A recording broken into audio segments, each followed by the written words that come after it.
नेपाल के भंसार नियम से जोगबनी बाजार सुना। पड़ोसी देश नेपाल सरकार द्वारा भंसार से जुड़े नए नियम लागू किए जाने के बाद नेपाल भारत सीमा पर स्थित जोगबनी के व्यापारियों की मुश्किलें बढ़ गई है। नए निर्देश में यह है कि नेपाल के नागरिक यदि भारत में 100 रुपए से अधिक का सामान लेकर जाते हैं तो उन्हें अनिवार्य रूप से भंसार शुल्क देना होगा। इस संबंध में नेपाल सरकार ने आधिकारिक नोटिस जारी की है, जिसकी सूचना विराटनगर स्थित भंसार कार्यालय में भी प्रदर्शित की गई है। सूचना पट में स्पष्ट रूप से लिखा हुआ है कि 100 रुपए से अधिक मूल्य के सामान पर शुल्क देना अनिवार्य होगा और नए नियम लागू होने के बाद सीमा पार से जोगबनी में आने वाले नेपाली ग्राहकों की संख्या में भारी कमी देखी जा रही है। जहां पहले जोगबनी बाजार नेपाली ग्राहकों से गुलजार रहता था, वहीं अब बाजार में सन्नाटा पसरा हुआ है। सीमा पर स्थित कपड़ा, बर्तन, जूता और अन्य दुकानों के व्यवसायियों ने बताया कि यह समय शादी विवाह का है, फिर भी ग्राहक नहीं आ रहे, जिससे उनकी बिक्री पर सीधा असर पड़ा है और रोजी रोटी का संकट भी खड़ा हो गया है।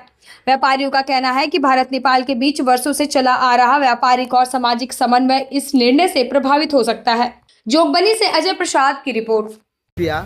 से ऊपर सामान भारतीय क्षेत्र से नेपाल ले जाने पर जो कस्टम ड्यूटी लगा गया है, उससे आपके जोगबनी बाजार पर व्यापार पर क्या असर पड़ा है? बहुत बुरा असर पड़ा है।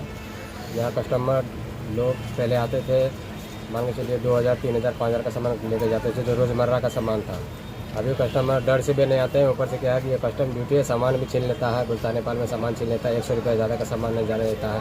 हम लोग को व्यापार में तो बहुत सारा फर्क पड़ा है। दिन भर बैठे रहते हैं, कस्टमर का फुटफॉल बहुत कम है, ना के बराबर है। कितना % का लगता है कि कस्टमर में आपका 75% कस्टमर नहीं आ रहा है।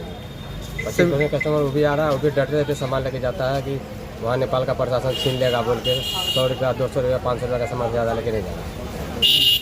क्या नाम हुआ आपका? अमन कुमार। सुबह की वजह से थोड़ा बहुत असर पड़ा है, स्वाभाविक है, क्योंकि लोग आज के डेट में मीडिया पर ज़्यादा यकीन करते हैं, चाहे सामने वाला सही हो या गलत हो, जो दिख गया वो सही है। तो फर्क तो पड़ा है। कैसे? 50%, 70%? 50% मोटा मोटी। चलिए, क्या नाम हुआ आपका? राजकुमार साहब जोगबनी। पतंजलि चौपट हो गया, बिक्री बट्टा चौपट हो गया और आने वाले समय में यही स्थिति रहा है तो जोगबनी मार्केट का भी बहुत नुकसान हो रहा है और नेपाल का कस्टमर का भी नुकसान हो रहा है।